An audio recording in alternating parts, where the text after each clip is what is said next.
Bonjour tout le monde, j'espère que vous allez bien. Aujourd'hui, je vais vous parler de l'otite moyenne, à ne pas confondre avec l'otite du baigneur dont je vous ai parlé récemment dans une vidéo.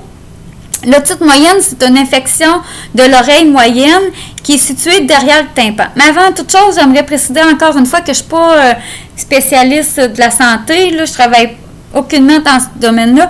Donc, je suis allée chercher des informations dans les pharmacies. Puis comme mes vidéos se retrouvent sur Internet, là, je n'ai pas le droit de vous nommer lesquelles. Cependant, si vous avez, ou vous, votre enfant, des signes et des symptômes dont je vous parle dans les vidéos, ben, je vous recommande fortement d'aller consulter votre spécialiste de la santé.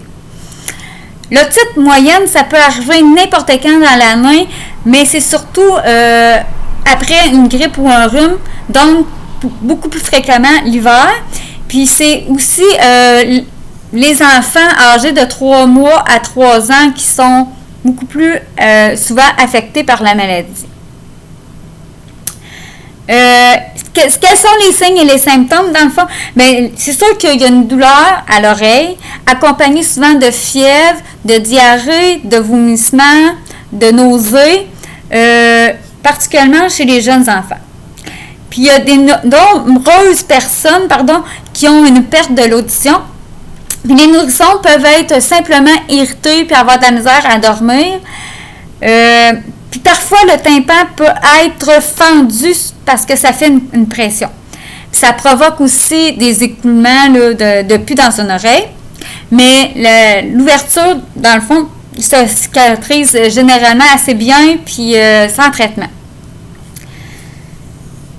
Puis il y a aussi présence des fois de liquide et ou de pus dans les oreilles moyennes.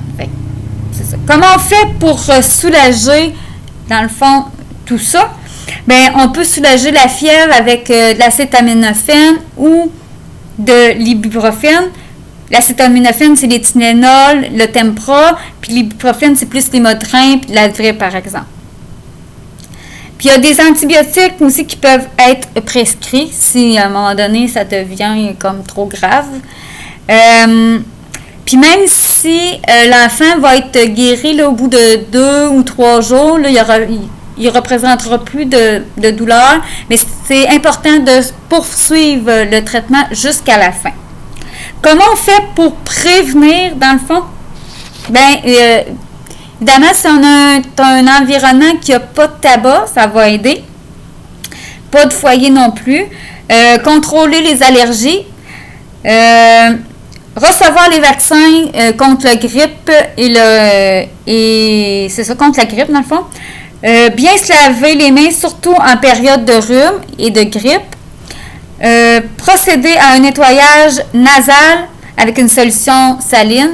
Mettre beaucoup de Salinex, par exemple, dans le nez pour nettoyer. Comme ça, on évite d'avoir un rhume, un grippe. Donc, on évite aussi d'avoir des otites.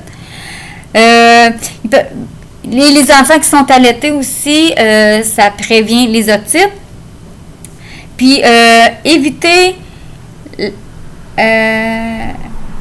la tétée du biberon en position couchée. Ça va éviter aussi les otites. Puis éviter la suce passé l'âge de 6 mois. Ça, c'est les informations que j'ai obtenues dans une pharmacie. Alors, j'ai fait le tour. J'espère que vous avez apprécié la vidéo. Si c'est le cas, likez, partagez, commentez et surtout, allez vous abonner.